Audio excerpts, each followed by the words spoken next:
Laughter cut through the quiet, heavy air of the funeral home. My stepsister Olivia spoke just loud enough for everyone to hear, her voice full of hate. Look at her crying like she actually belongs here. Dad never even wanted her. I stood alone by my father's casket, gently placing my hand on it, trying not to cry. My name is Anna Mitchell, and at 32 years old, I was saying goodbye to the only parent who ever truly loved me. My stepmother Victoria walked over, her high heels clicking loudly on the floor. Her face wore a fake smile. "Emma, dear," she said, using the wrong name on purpose like she always had, "shouldn't you be helping with the food? That's more your style." I didn't correct her. My name is Anna, not Emma.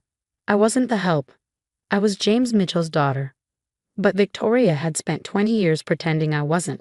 "She probably thinks she's getting something in the will," Olivia whispered to her brother Marcus. "Like Dad would leave anything to the babysitter's kid." That's what they called my mom, the babysitter. But she had been my dad's first love. They were married for 8 years before she died.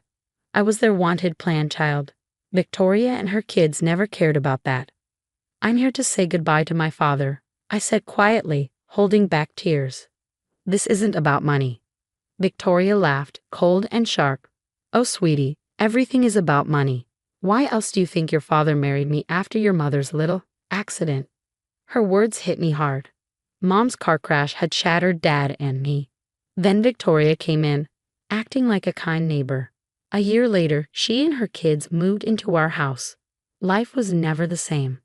"Speaking of money," Marcus added, fixing his tie, "we should talk about the house.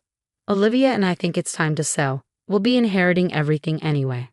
I looked at him and remembered when he first moved in at 13, asking me for help with homework.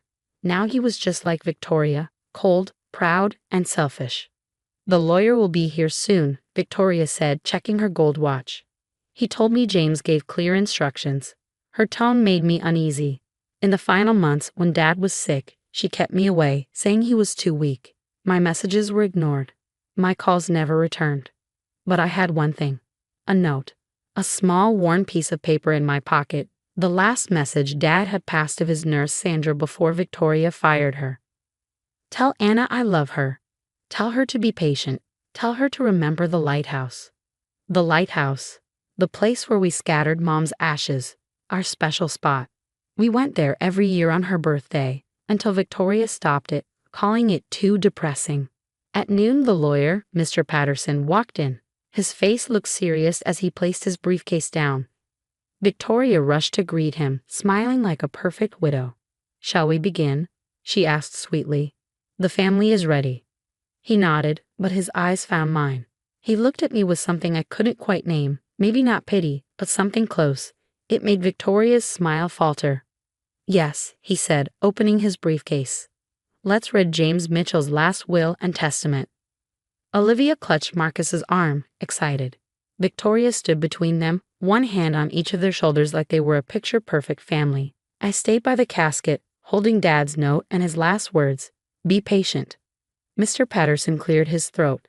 The room went quiet. I thought about all the years I was pushed aside, treated like I didn't belong. "Before I begin," he said, "I should mention this will was updated 3 months ago with very specific instructions." Victoria's smile grew. "Yes, James was always very detailed." "Let's hear it." The lawyer pulled out a thick envelope with a seal on it.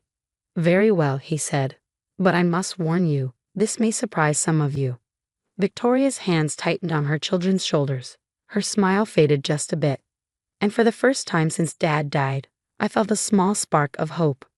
"Let's begin," said Mr. Patterson, breaking the seal, "with the last wishes of James Mitchell." "First," Mr. Patterson said clearly, "I need to explain why this will was changed.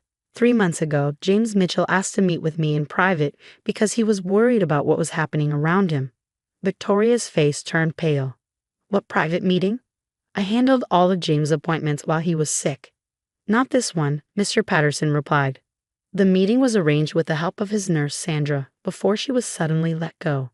My heart jumped. Sandra, the nurse who gave me Dad's final note. She had done more than I realized. "During that meeting," Mr. Patterson went on, "Mr. Mitchell gave me many documents, private recordings, bank records, medical reports." Olivia frowned. What does any of that have to do with the will? Everything, Mr. Patterson said, pulling out another paper. These records show a pattern of control. Phone calls were blocked, visitors turned away, and medical choices were made without the right process. Victoria stepped forward, clearly upset. This is nonsense. I was protecting my husband when he was vulnerable. You were keeping him away from everyone, I said softly. That's why I couldn't reach him. Mr. Patterson nodded. Which brings us to the actual will. James Mitchell's entire estate, including the house, his investments, and all other property, will be placed in a trust. A trust? Marcus asked. What kind of trust? The Mitchell Family Preservation Trust, Mr. Patterson answered, with Anna Mitchell as the only trustee. The room exploded. Victoria lunged forward, furious. This is a lie. He changed the will years ago. I saw it. The paper you saw, Mr. Patterson said calmly, was not the real will. Mr. Mitchell believed his documents were being watched, so he created a fake one to throw you off. I remembered Dad's note. Be patient. He'd known what they were doing, and he found a way to outsmart them. The trust has clear rules, Mr. Patterson said, raising his voice over Victoria's yelling. The house can't be sold unless the trustee agrees. Everyone living there now can stay, but they must help pay for its care. Olivia laughed bitterly. You want us to pay rent? To her? Not rent, I said, finally understanding. A fair share, like a real family would. Mr. Patterson gave a small smile. Exactly. James wanted this to be a home for everyone, but only if you could live together like a true family. This is ridiculous, Victoria said sharply. We'll fight this. James wasn't thinking clearly. The will was signed in front of two doctors who said he was completely aware of what he was doing. Mr. Patterson said, and with all the evidence he gave us, I don't think a court will be on your side. I reached into my pocket and touched Dad's note again. The lighthouse. Mr. Patterson, I asked, did my dad leave anything about a certain place? He nodded and pulled out one last envelope. He said you'd ask about the lighthouse. This is for you. Open it there. Victoria's face went white. The lighthouse? What's there? I thought about the times, Dad, and I went there to remember Mom, to talk and be close. What had he left for me there? I guess I'll find out, I said, taking the envelope. I looked around the room as everything changed. Victoria and her children's plans were falling apart. Dad hadn't just protected me, he protected the idea of what our family used to be before they tried to erase it. His last words echoed in my head. Be patient. He hadn't just meant to wait, he meant that the truth would come out. As Mr. Patterson packed up his things, he glanced at his watch.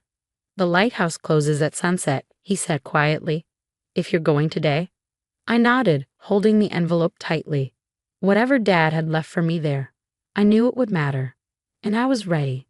The lighthouse stood tall against the setting sun, its white walls painted orange by the fading light. I parked my car in the familiar gravel lot, the envelope from Mr. Patterson heavy in my hands.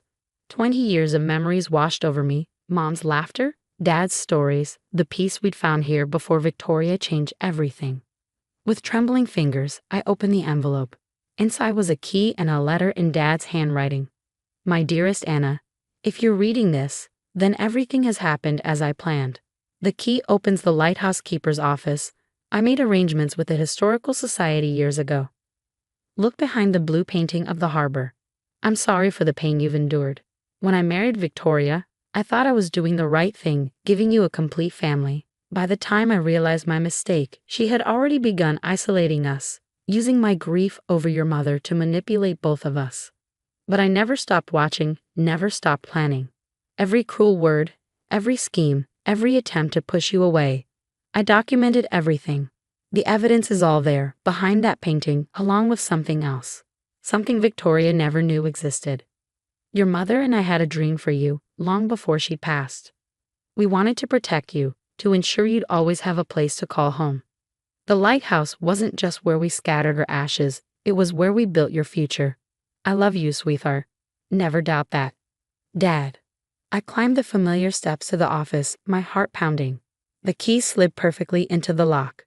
Inside, the blue painting hung exactly where it always had, a constant through all my visits here.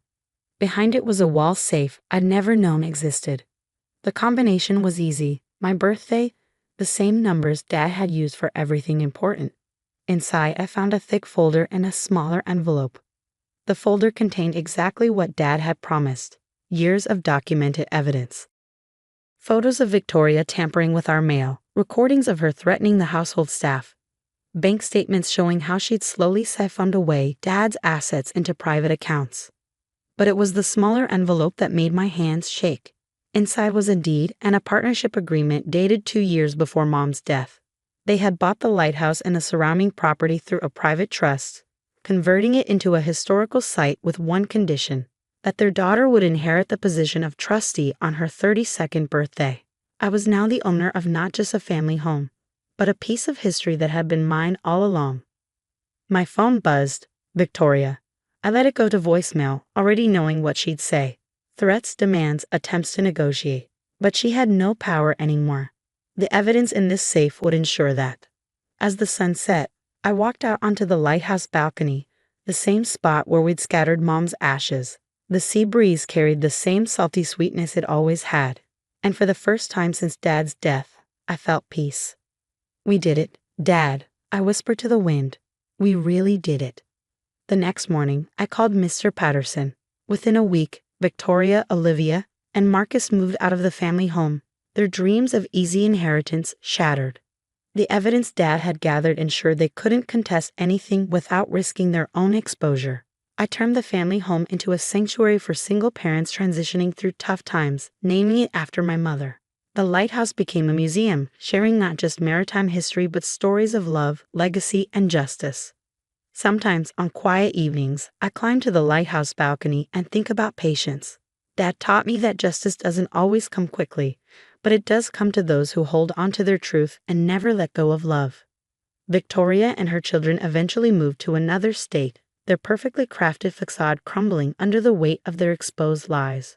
But the story people tell now isn't about their cruelty or defeat. It's about a father's love, strong enough to reach beyond death and right the wrongs of years past. The lighthouse still stands, its beam cutting through the darkest nights, guiding ships to safe harbor. Just like Dad's love had guided me through my darkest times, leading me home to the truth that had been waiting here all along. And on my mom's birthday each year, I scatter flowers from the balcony, knowing that somewhere, both my parents are watching, proud of the daughter who learned to be patient, to be strong, and to believe in the power of a love that never dies.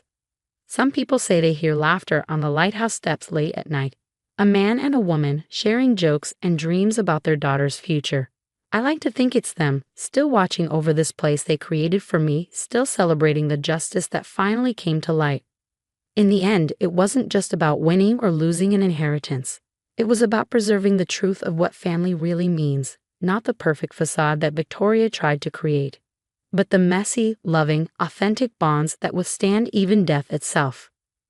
Now when I look at old family photos, I don't see what I lost. I see what I gained. A legacy of love, strength, and the kind of patience that moves mountains. Or in this case, reveals the truth hidden within a lighthouse, waiting for exactly the right moment to shine.